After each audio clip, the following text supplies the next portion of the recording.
Hey everybody, it's Neil, and if you have a multi-tool like this, sometimes the blades just get old. And what I have here, this is the KELIN Tools kit of replacement blades. So let's check out what we have in here.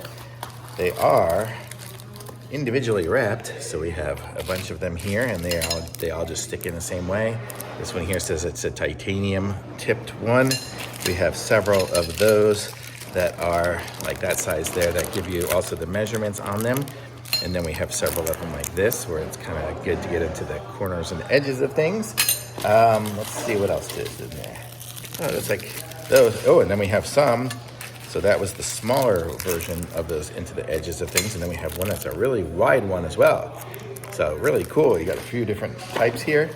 It looks like we have a few, I guess this is some sort of pins and things like that if you need those to go in there as well. But like for me to change my, let's just put you down here for a second. To change the blade, mine is so simple. It's just a push down and then comes out.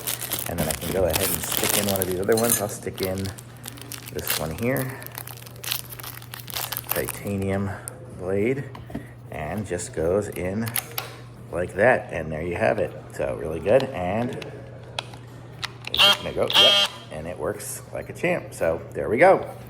Very cool, very nice, super convenient and good. I like this one. Thumbs up for sure.